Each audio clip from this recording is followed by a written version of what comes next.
الحمدللہ والصلاۃ والسلام علی رسول اللہ اما بعد۔ احباب ذی وقار، کچھ قاعدے اور قوانین ہیں دنیا کے۔ جب بھی زمین نے پر اور آسمان کی چھت نے یہ دیکھا ہے، جب بھی لوگوں کو حق کی دعوت دی گئی، سچائی کی بات ذکر کی گئی، تو اس نیکی کے ایکشن کا ہمیشہ ریئیکشن لوگوں نے دیکھا ہے۔ اسی لیے رب العزت نے اپنے انبیاء کو جب زمین پر بھیجا دعوت کے کام کے لیے، ساتھ ہی یہ تلقین اور نصیحت کی کہ فَاصْبِرْ كَمَا صَبَرَ أُولُو الْعَزْمِ مِنَ الرُّسُلِ،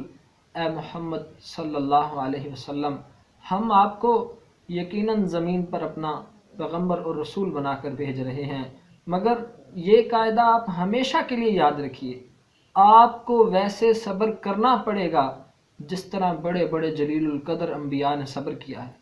یعنی جب آپ حق کی بات لوگوں سے ذکر کریں گے، جب آپ لوگوں کو لوگوں کے فائدے اور بھلائی کی بات کہیں گے، وہ آپ کو اذیتیں اور تکلیف دیں گے۔ یہی تو کمال ہے کہ لوگوں کے کانٹوں اور پتھروں کو برداشت کر کے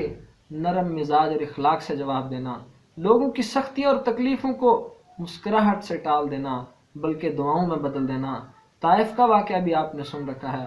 جب لوگوں نے پتھر مار مار کے محمد صلی اللہ علیہ وسلم کو زخمی کر دیا، خون سے جوتے بھر گئے، مگر یہی دعا کی اور یہی یقین ظاہر کیا، اللہم اہدی قومی فانہم لا یعلمون، یا اللہ اس میری قوم کو ہدایت دے دے، اللہ طائف والوں کو ہدایت دے دے، ان کو سمجھ دے دے، ان کو پتہ نہیں ہے کہ یہ کیا جرم کر رہے ہیں۔ اور زمین نے یہ منظر دیکھا کہ پھر طائف سے بڑے بڑے وقت کے امام پیدا ہوئے، بڑے بڑے محدث پیدا ہوئے، اور محمد بن قاسم جیسی شخصیات طائف کے قبیلے سے تعلق رکھتی تھی، اور بیت اللہ کے بڑے بڑے امام گزرے ہیں جن کا تعلق وادی طائف سے تھا۔ یعنی بات یہ سمجھ آئی، ادھر دعوت ہے تو ادھر صبر ہے۔ اگر کسی کے پاس دعوت کی سمجھ ہے اور وہ صبر کو نہیں سمجھتا، پھر وہ بہت مشکل ہے اس میدان میں چلنا، پھر یہ بڑا مشکل سفر ہے۔ اس لمبے سفر کو شاید وہ کبھی بھی طے نہ کر پائے جو یہ بات نہیں سمجھتا کہ دعوت کے ساتھ صبر بہت ضروری ہے۔ اللہ رب العزت نے یہ بات ارشاد فرمائی، والعصر ان الانسان لفی خسر، زمانے کی قسم ہے سارے کے سارے انسان بہت بڑے خسارے میں ہیں، الا الذین آمنوا، مگر وہ لوگ جو ایمان لائے، وتواصوا بالحق وتواصوا بالصبر، انہوں نے حق کی دعوت دی اور پھر صبر کیا۔ جب حق کی دعوت کی بات آئی پھر صبر لازم و ملزوم ہے۔ اگر کوئی حق کی دعوت لے کر اٹھا ہے اور صبر نہیں کر سکتا، وہ حق کی دعوت کو لے کر ہمیشہ کے لیے نہیں چل سکتا، یہ استقامت اس سے چھن جائے گی۔ اور اس استقامت کے بارے میں رب کائنات نے فرمایا، وَاعْبُدْ رَبَّكَ حَتَّى يَأْتِيَكَ الْيَقِينُ، اور آپ اپنے رب کی اس وقت تک عبادت کرتے جائیں یہاں تک کہ موت آ کر آپ کو اس راستے سے روک دے، مگر آپ اس راستے سے نہ رکنے والے ہوں۔ یعنی موت آئے تو عبادت ختم ہو، ورنہ عبادت نہیں ختم ہونی چاہیے۔ یہ قاعدہ اور قانون جو اپنے پاس رکھ لے، جو اس کو سمجھ لے کہ اگر مجھے لوگوں کو حق کی بات کہنی ہے، پھر لوگوں کی اذیتوں پر حوصلہ نہیں ہارنا، پریشان نہیں ہونا، مشن نہیں بدلنا، منزل نہیں چھوڑنی، جستجو نہیں چھوڑنی، اپنی آرزو اور تمناؤں کو دل میں سمیٹ کر رکھنا ہے، جنت پر نظر رکھنا ہے، رب کی خوشنودی کو سامنے رکھنا ہے، اللہ کی رضا کو سامنے رکھنا ہے۔ اور اگر بندہ یہ سوچ لے کہ میں اپنے رب کی رضا کی خاطر ان لوگوں کو دین کی خیر اور بھلائی کی باتیں بتاتا ہوں، کیونکہ الدین النصیحہ، دین تو سراسر خیر خواہی کا نام ہے، بھلائی کا سرچشمہ ہے، امن و امان ہے، خیر الناس من ینفع الناس، لوگوں میں سے